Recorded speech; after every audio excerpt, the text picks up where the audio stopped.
नमस्कार, मी Shruti Rahul. News top 9 या बुलेटिनमध्ये आपलं स्वागत करते. महत्त्वाच्या सगळ्या घडामोडींचा आढावा घ्यायचा आहे. सुरुवात करणार आहोत हिंदी भाषेच्या मुद्द्यावरून. नेमकं काय घडतंय, त्या संदर्भात सरकारी पातळीवर काय घडतंय, काय प्रतिक्रिया उमटलेल्या आहेत आणि त्यावरून काय राजकारण रंगतंय, सुरुवातीला जाणून घेऊया.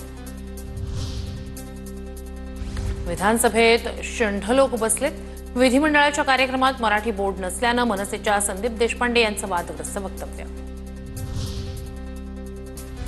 राज्य सरकारच्या कार्यक्रमात मराठी भाषेतील मोठा बोर्ड असतोच. मनसेनं हिंदी आणि इंग्लिशवर आक्षेप घेतला. मात्र हा कार्यक्रम लोकसभेचा उपमुख्यमंत्री शिंदेंचं देशपांडेंना उत्तर. संदीप देशपांडेंपेक्षा आम्हाला जास्त वाईट बोलता येतं. आमदार त्यांना जागा दाखवतील, त्यांच्यावर हक्कभंग आणतील. गुलाबराव पाटील यांचा इशारा.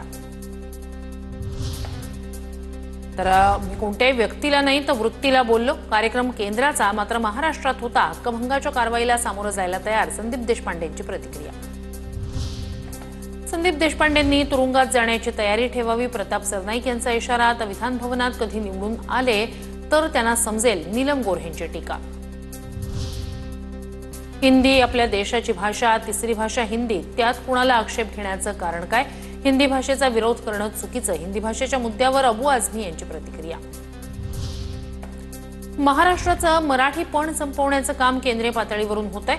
मराठी शाळा जाणीवपूर्वक बंद केल्या. हेमंत दिवटे, समीर चौघुले यांच्या भूमिकेचं स्वागत. पहिलीपासून हिंदी भाषेच्या मुद्द्यावरून संजय राऊतांचा भाजपवर निशाणा. कवी हेमंत दिवटे राज्य सरकारचा पुरस्कार परत करणार. हिंदी सक्तीच्या निषेधार्थ राज्य सरकारचा पुरस्कार परत करणार. 2021 मध्ये हेमंत दिवटे यांना कवी केशव सूत पुरस्कार. हिंदी सक्तीच्या विरोधात मुंबईत मनसेची सह्यांची मोहीम. संदीप देशपांडेंच्या नेतृत्वात आंदोलन. विभाग रचनेनुसार प्रत्येक शाळेबाहेर पालकांची सही घेतली जाणार.